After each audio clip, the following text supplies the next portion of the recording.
I'll put it on the announcements, okay? Has anyone heard it?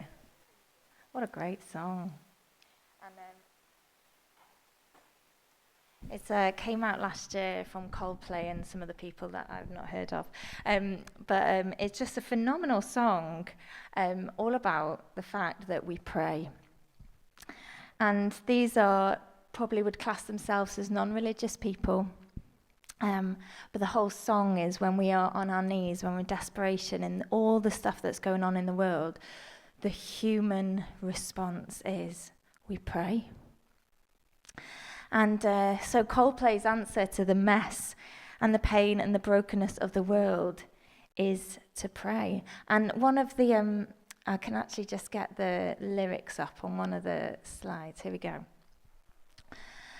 Here's some of the words from the song. And so we pray for someone to come and show me the way.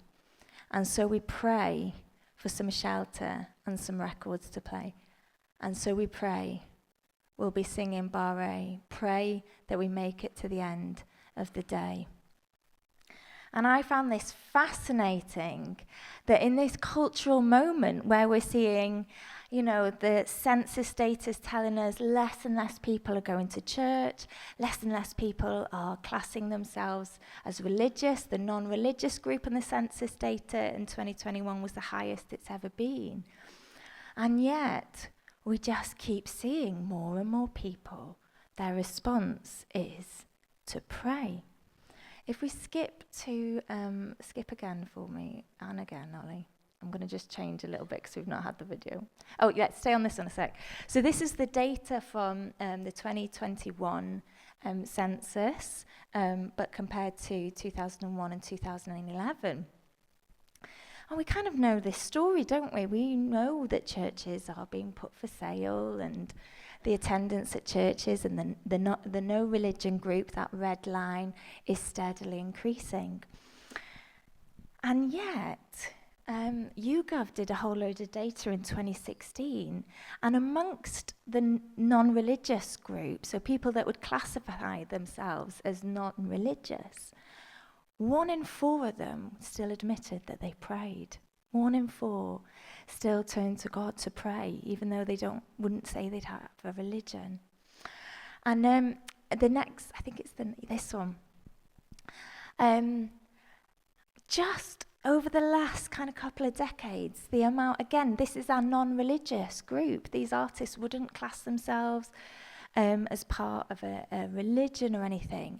But look at some of the lyrics that we hear in their songs. I was in a shop the other day where the Script Break Even song came on, and it caught my ear because it was, I'm still alive, but I'm barely breathing. I just pray to a God that I don't believe in. Because I got time while she got freedom, and then it goes on. But even those that would call themselves atheists or humanists or agnostic are finding themselves in situations. What do? They pray. They don't even know if there's a God, but they pray. Just go back, Ollie. And Plan B had a whole song around praying. I'm praying, oh Lord, I'm praying to you. Take away this guilt all up in my head. I'm pleading, oh Lord, I'm pleading with you. Got some dealings to do before the day I'm dead. These are people, they don't go to church. They're not part of a small group, wouldn't class themselves as religious. But something instinctive in their hearts, their human nature, when they're stuck, when they're lost, reaches out outside of themselves. They get on their knees to pray. And Sam Smith, I'm going to pray for a glimmer of hope. So what is going on in the world? More and more people are praying. They're not necessarily going to church. They wouldn't call themselves religious. But there's something in the human heart instinctively that looks beyond themselves for help, for guidance, when life gets really tough, when we're in pain, when all hope is lost. So many human beings pray. And we're starting off our new series, which I'm so excited about this term, about prayer. And if you have been following Jesus for a while, you might be like, oh, I can pray. I pray before my dinner, pray in the morning maybe, pray in the evening. Maybe you're new to faith, you're kind of still discovering what prayer is. Is it different from meditation? Is it different from mindfulness? Is it different from manifesting, which is quite popular at the moment? What is prayer? What makes it this thing that we all seem to do when we're stuck as human beings instinctively? We look up to the sky and pray. And I wanted to actually just start this series of why do we pray? Why do we pray? Why do we get on our knees and pray? And so if you've got your Bibles, get your Bibles out, because we're just going to do a bit of like nerding out in the Bible in Genesis. So if you've got your Bibles, go right to the beginning. We're going to kick off in Genesis. And as I was preparing this, I just discovered this and just was like, when the Bible just catches your breath and you're like, wow. I've been reading the Bible a really long time and God just still reveals himself in amazing ways through scripture when you're like, wow.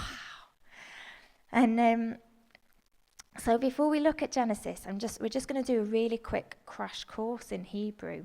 Okay, we've already had a little bit this morning. That was wonderful. So that slide, Ollie, where there's back. Ollie is first time on AV, sorry. I'm full on throwing Ollie in the deep end. There we go. Okay. So there's loads of names for God in the Old Testament, but these are just a few that I just want us to really have an understanding on. So the first one, the one we see in Genesis 1, verse 1, Elohim. It's the plural form of God.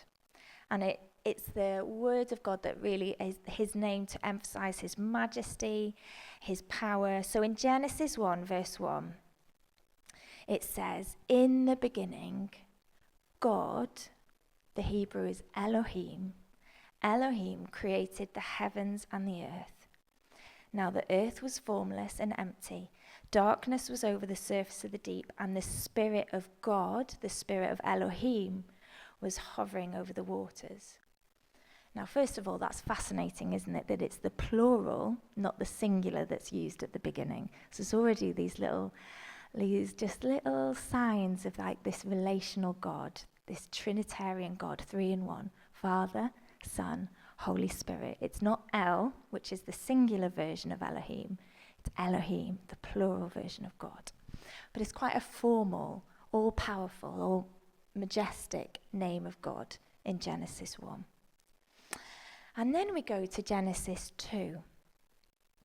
And we start seeing this name for God used, which is Yahweh Elohim.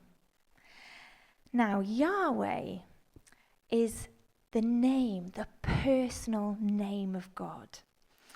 The most sacred name of God. It's the name used when referring to the God of Israel. So the God of Israel was Yahweh. And it was like the name of that covenantal and personal relationship with his people. He was their God and his name was Yahweh. So Israelites would never say out loud the name Yahweh. It was so personal. So in their corporate prayers, when they would all come together and pray, they would use the name Adonai, which means Lord. It was more formal. Yahweh was considered too sacred because they didn't want to misuse the name of God. So they would often use Adonai. Yahweh wasn't spoken out loud. It was like the very personal name of God.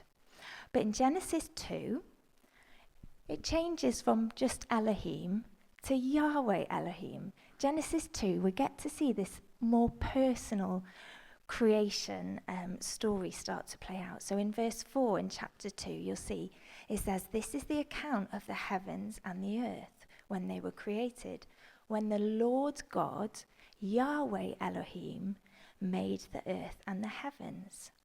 And again, when we see God create Adam, it doesn't just use Elohim, the big, majestic, powerful name. It uses Yahweh Elohim, the personal name of God, along with the majestic, powerful Elohim plural form. But then, something changes. When we get to the fall, the next slide, Ollie. So we'll see in Genesis 1, we had Elohim, we're on formal names in Genesis 1. Genesis 2, we start to get a little bit more personal with the name Yahweh being used. Genesis 3, it all starts to go wrong. It's the fall. Sin enters the world.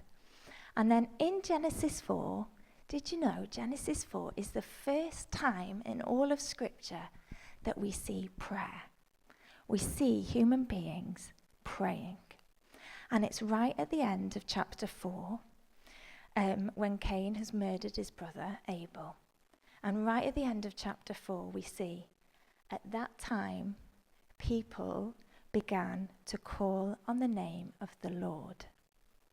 It's the first mention of prayer that we see, people relationally calling out and connecting to God. And do you know what the Hebrew word they use? Yahweh.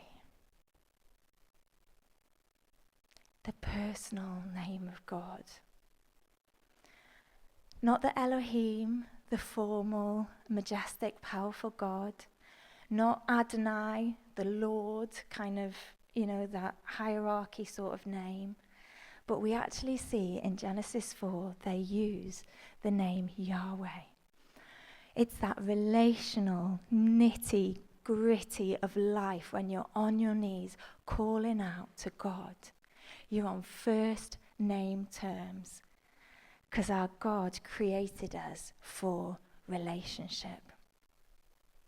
It's the same word, Yahweh, we see when Hannah in 1 Samuel is praying for a son. And she's praying to her God and she uses Yahweh. It's the same name that we see David write in Psalm 23 when he says, "The Lord is my shepherd, Yahweh is my shepherd."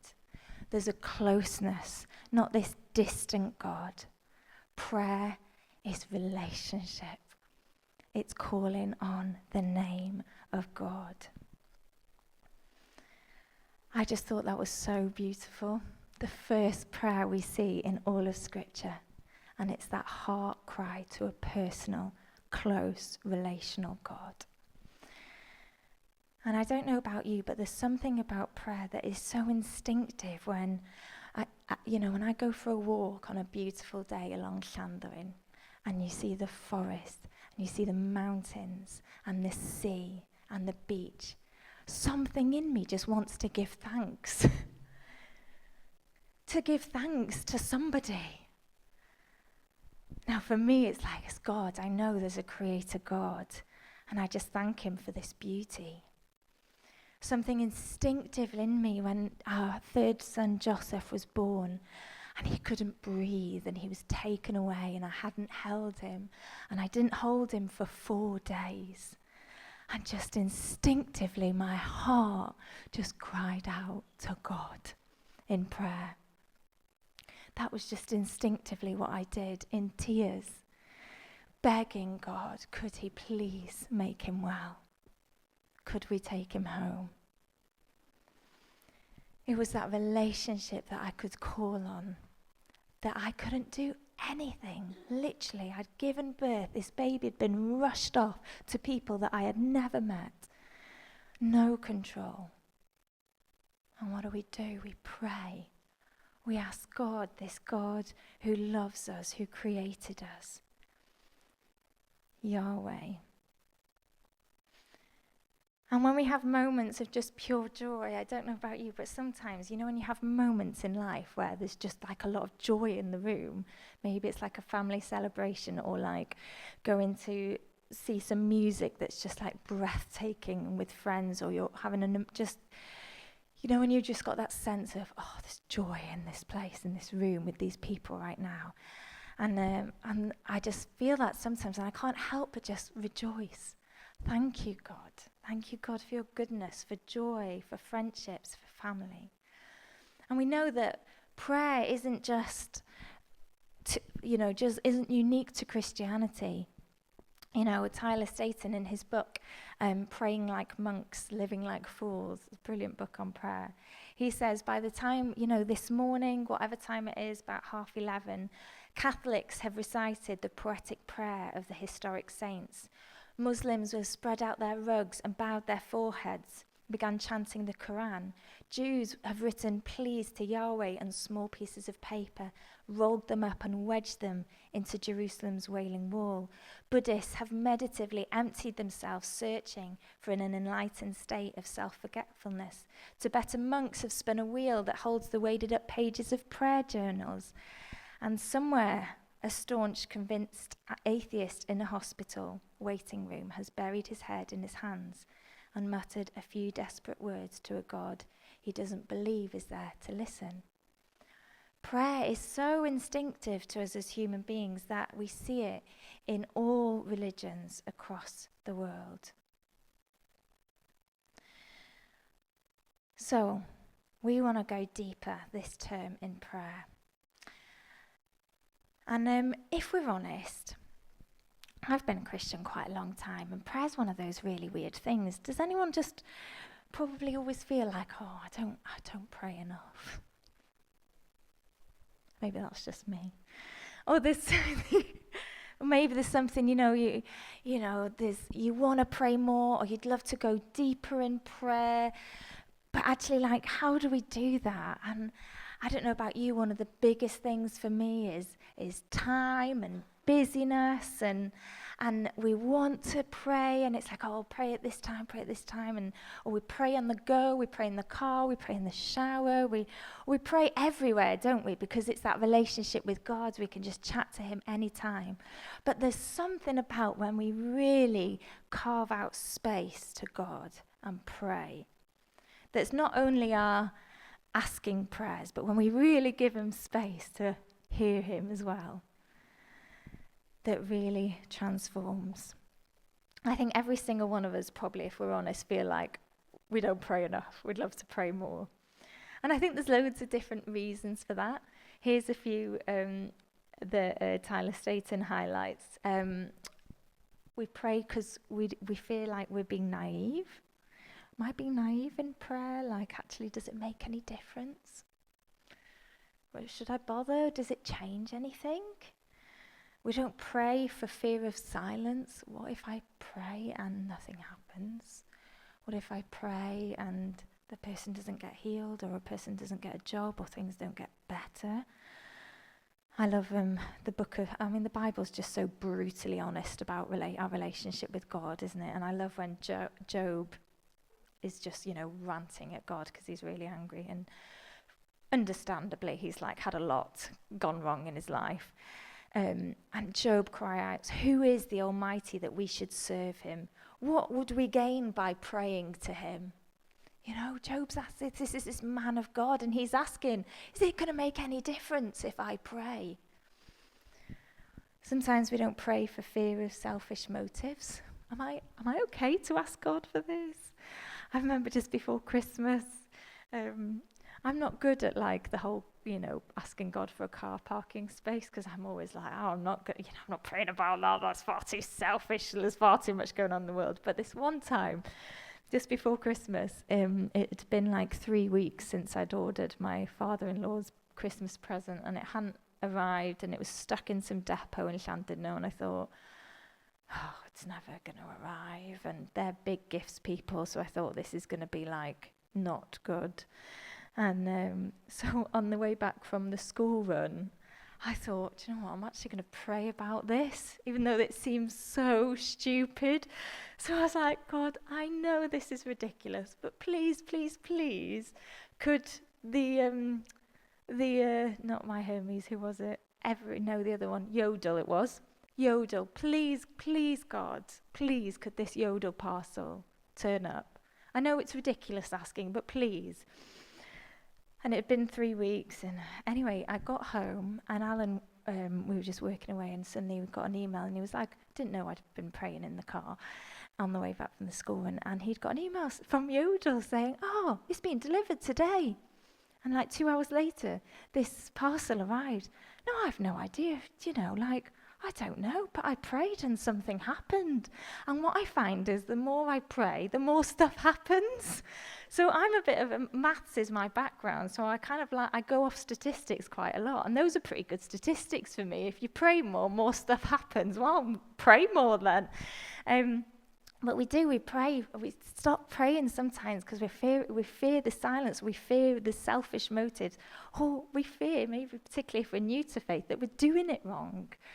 I'm in a small group, and my friend was saying to me, I don't want to pray out loud yet because I feel like I wouldn't know what to say, and you all seem to know what to say, and you use all this very lovely, eloquent language. And I'm like, oh, we probably do because we've been Christians for a long time, but actually prayer is just that relational chat with God about the really hard stuff and the ridiculous things like yodel delivery parcels, that it's that relationship with the Lord. And when I look at Jesus, I look at the Son of God, this divine, sacred relationship. He prays all the time. You know, if we read the Gospels, particularly Luke seems to love to highlight to us how much Jesus is going off to pray. And I've just taken a few from the Gospels that are on the screen. These bits, lovely, Ollie. You know, right at the beginning, when Jesus is being baptized, just before the Holy Spirit comes on Jesus, what is Jesus doing? He's praying. And, you know, Luke is always highlighting, bydda Iesu'n amal yn mynd o'r golwg I leoedd unig yn yr anialwch I weddio. Jesus was just always going off by himself to be with the Father, to pray. This one's really interesting, the beginning of Luke 11. One day Jesus was praying in a certain place. We see this quite often, the location. Jesus did actually seem to go to certain places or retreat to be by himself. So although the on-the-go prayers are wonderful and that relationship, chatting with God as we go, wherever we are, we can pray anytime, anywhere. There's also something about that sacred space. Whether it's a chair in your lounge, you know, whether it's a certain room you go to or a certain walk you do, that just is like a thin place for you. It's where you connect with God. I am terribly easily distracted. Terribly. Even before, as a mum of 3 boys, I'm always like, ooh, ooh, ooh. And so ever since I was about 12, have journaled my prayers because it keeps me focused, and I just find I connect and go much deeper if I'm just pouring out in writing. And don't read these, they're full of all sorts of Rachel's heart over the years. But, you know, the space where you can just be with God, those thin places, whatever it is for you, whether it's going on a certain walk, a certain chair, whatever, a certain room. We see, don't we, Jesus, I love in John 17, where like all of John 17 is Jesus' prayer for his disciples and for those that will be believers. He's just looking towards heaven and he prays. And when Jesus in Matthew, when we see Jesus getting angry with the religious folks, and in Matthew 21 it says, he says to them, it is written, he said to them, my house will be called a house of prayer, but you are making it a den of robbers. Bydd fy nhŷ I yn cael ei alw yn dŷ Gweddi. Jesus' house, that it wouldn't be a house of worship, it wouldn't be a house of doing good in the community, it'd be a house of prayer. Everything he does flows from his relationship with the Father. So, os da ni yn dilynwyr Iesu, first part of our mission statement, dilyn Iesu, following Jesus, then we can't get away with it. Jesus prayed a lot. Everything he did, the miracles, declaring and preaching the kingdom of God, came from a place of relationship with the Father. How do we do that? It's in prayer. So we're going to be looking this term. How we do that, how we can help each other, challenge each other, inspire each other to go deeper in prayer. And the book by Pete Greig, How to Pray, I mean, it's fantastic. I read it last term and was like, I've learned so much from this. I've been praying. Dylan's waving it up there. Wonderful. If you've been a Christian only a few weeks, it's a brilliant book. If you've been a Christian for 60 years, it's a brilliant book. It will just inspire your prayer life. You know, she's told me this morning when we were starting off at this, we pray at 9 o'clock before we set up. Do you want to join in with prayer? Oh, no, it's boring. And I was like, oh, no, let's not make prayer boring. It's the real life of God, and sometimes as Christians we can get really good at saying what we think God wants to hear, or we get good at saying what we feel like other people want us to say. But prayer is that Genesis 4 response on our knees that the people of God got on their knees and they prayed to Yahweh. It's the human way of connecting our hearts to God in prayer. So, it doesn't need to be difficult. We make it far too complicated than it needs to be. We just need to keep it simple, keep it up, and keep it going. Keep it simple, keep it up, keep it going. So whether it's prayer journals, whether it's whatever little rhythm, just keep looking upwards. I don't know if you've, meditation and manifesting is becoming really popular. People are realizing, that whole being still is actually quite good for us amongst all the technology. But the problem, if it just finishes there, if it just is meditating to focus on ourselves and trying to get peace from ourselves, is it's going to be limited. So limited. Jesus says, seek first the kingdom and everything else will be added. Seek first the kingdom. Don't seek first yourself. You are going to be so just limited, manifesting, trying to just declare truth into being just from who you are. I mean, look at us. We're all shambles, really, in lots of ways. Is that really going to make much difference? But if we call on the name of God, Creator, if we seek first the kingdom, then that starts to transform our minds, starts to transform communities, it starts to transform atmospheres, workplaces, schools. We can't just look inward. Although it's really becoming more and more popular, it's so not biblical of just staying and looking inward. We have to look out. We have to look to the heavens, to God. Seek first the kingdom. Right at the beginning of Genesis, when we see sin come into the world in Genesis 3, what does God say to Adam and Eve in the garden? He calls out and says, "Where are you? Where are you? Gyda'r."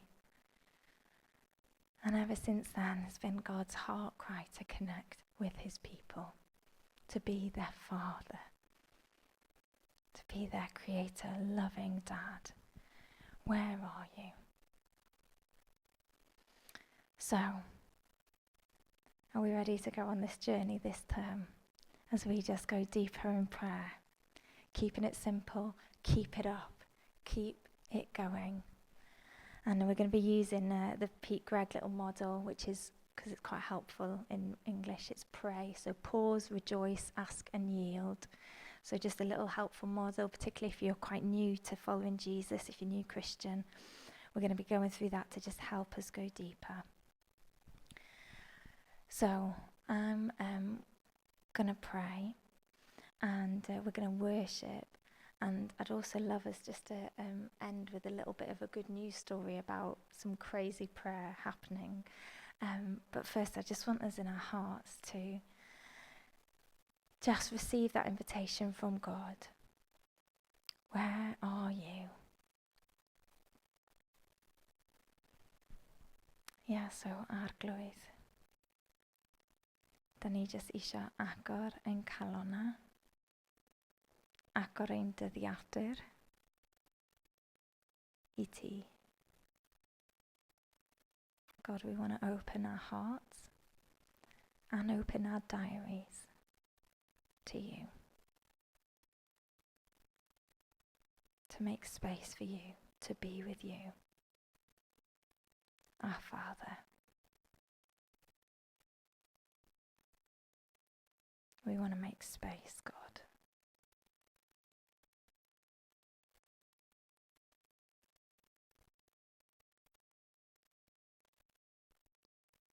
God, we want the enemy to just shake when he hears Capel Gweddi praying.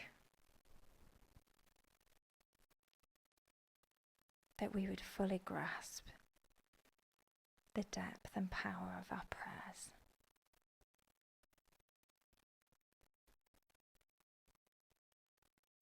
And we thank you, God, that you are a God that ever since the beginning of time has wanted to be with us, to dwell amongst us.